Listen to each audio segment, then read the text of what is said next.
خوش آمدید۔ کبھی سوچا ہے کہ زندگی ایک بہت ہی پیچیدہ، ایک کمپلیکیٹڈ گیم جیسی ہے، اور ہم سب اس کا یوزر مینول یا اس کی گائیڈ بک ڈھونڈ رہے ہوتے ہیں۔ کیا ہو اگر وہ گائیڈ ہمیشہ ہمارے پاس ہی رہی ہو، بس اسے دیکھنے کا، اسے سمجھنے کا انداز مختلف ہو؟ آج ہم سورت یاسین کے ایک بہت ہی طاقتور تصور سے اپنا سفر شروع کریں گے اور اسے زندگی بدل دینے والی عملی عادتوں تک لے کر جائیں گے۔ ہم سب سے پہلے دیکھیں گے کہ زندگی کا کامل رہنما کیسا ہوتا ہے، پھر مقدس اور حکیم کے درمیان جو ایک بہت اہم فرق ہے اس پر بات کریں گے۔ اس کے بعد زندگی کو ایک آپریٹنگ سسٹم کے طور پر دیکھیں گے، اور آخر میں یہ سیکھیں گے کہ حکیم کی طرح کیسے جیا جائے اور اس سوچ کو اپنے ذہن کا حصہ کیسے بنایا جائے۔ تو چلیں اپنے سفر کا پہلا قدم اٹھاتے ہیں، زندگی کا کامل رہنما۔ یہاں ہم یہ سمجھنے کی کوشش کریں گے کہ قرآن صرف ایک مذہبی کتاب نہیں، بلکہ یہ ایک ایسی گائیڈ بک ہے جو ہمیں زندگی کے ہر چیلنج، ہر موڑ پر راستہ دکھا سکتی ہے۔ یہ ایک بہت ہی طاقتور شناختی منشور سے ایک اقتباس ہے جو کہتا ہے، میں ایک قرآنی فرد ہوں، ذہن سے تجزیہ کار، جسم سے فعال اور روح سے سیدھا۔ ہر آیت جو میں سیکھتا ہوں میری زندگی کے الگورتھم میں ایک بہتری ہے۔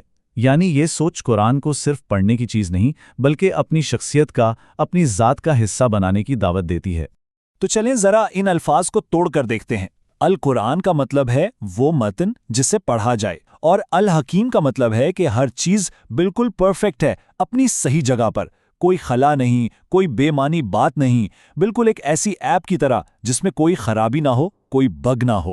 اب آتے ہیں اس پورے دجیے کے سب سے اہم، سب سے دلچسپ حصے کی طرف۔ یہ وہ نقطہ ہے جو شاید ہمارے دیکھنے کا انداز ہی بدل دے اور اس کتاب کی عملی طاقت کو ہمارے لیے کھول دے۔ اور یہی وہ سوال ہے جس پر سب کچھ ٹکا ہوا ہے۔ آیت میں حکمت والے یعنی حکیم قرآن کی قسم کیوں کھائی گئی؟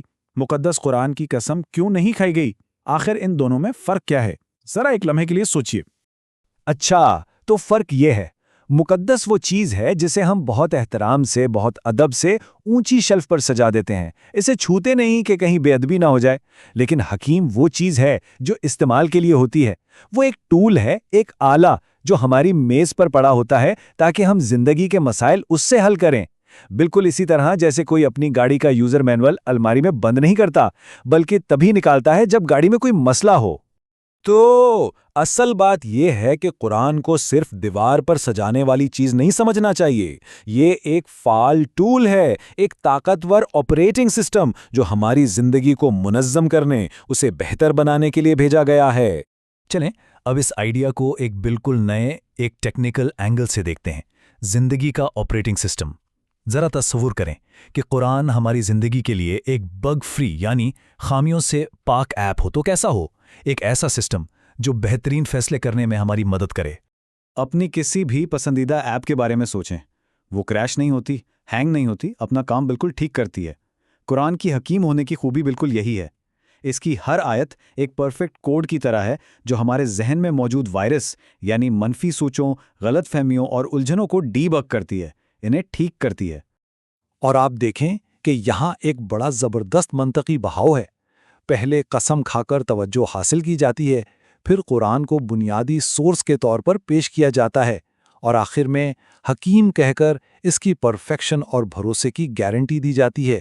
یہ ایک مکمل، ایک جامع پیکج ہے۔ اچھا، تھیوری تو بہت ہو گئی، اب دیکھتے ہیں کہ ساری بات کو اپنی روزمرہ کی زندگی میں لانا کیسے ہے، یعنی حکیم کے اصول کو سمجھنے سے آگے بڑھ کر اسے اپنے روزمرہ کے کاموں میں لاگو کیسے کرنا ہے۔ تو اصول کیا ہے؟ ہر کام مقصد اور درستگی کے ساتھ کیا جائے، چاہے وہ کمرے کی صفائی ہو، امتحان کی تیاری ہو یا پھر انٹرنیٹ کا استعمال۔ طریقہ یہ ہے کہ ہر غیر ضروری چیز کو ہٹا دیا جائے اور صرف اس کام پر توجہ دی جائے جس کا کوئی واضح مقصد ہو، کوئی فائدہ ہو۔ اور یہ رہی ایک چھوٹی مگر بہت طاقتور عادت جسے اپنا کر حکیم والی سوچ پیدا کی جا سکتی ہے۔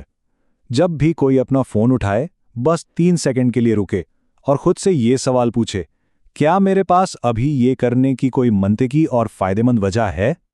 اور اس چھوٹی سی عادت کا نتیجہ وہ بہت بڑا ہے۔ یہ ہمیں الجھن کی حالت سے نکال کر ایک ایسے انسان میں بدل دیتی ہے جو فوکسڈ ہو، فیصلہ کرنے کی طاقت رکھتا ہو اور اپنا وقت ضائع نہ کرتا ہو۔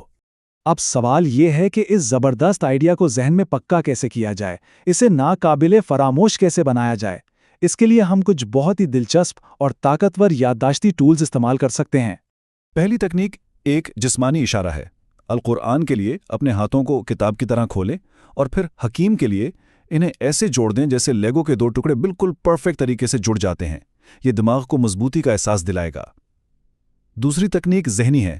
جب بھی کچھ غلط ہو، جب زندگی میں کوئی بگ آئے تو رک کر خود سے پوچھیں، میں نے بے عیب یوزر مینیول سے کہاں انحراف کیا؟ میرے کام میں بگ کہاں ہے؟ اب ذرا ایک حقیقی صورتحال کا تصور کریں، ایک ایسی محفل جہاں کسی دوست کا مذاق اڑانا بہت مقبول ہو رہا ہو۔ دل سے سب جانتے ہیں کہ حکیم یعنی صحیح اور انصاف پر مبنی عمل کیا ہے۔ ایسے میں کوئی کیا کرے گا، کیسے عمل کرے گا؟ اور آخر میں یہ سوال سب کے لیے ہے، یہ جاننا کہ ایک بے عیب گائیڈ، ایک پرفیکٹ مینول ہمارے پاس ہے، یہ احساس ہماری روزمرہ کی پریشانیوں اور مقاصد کو کیسے بدل سکتا ہے؟ صرف ایک جملے میں یہ آیت کسی کی زندگی پر کیسے لاگو ہوتی ہے، اس پر ضرور سوچئے گا، کیونکہ اصل تبدیلی اسی سوچ سے شروع ہوتی ہے۔ شکریہ۔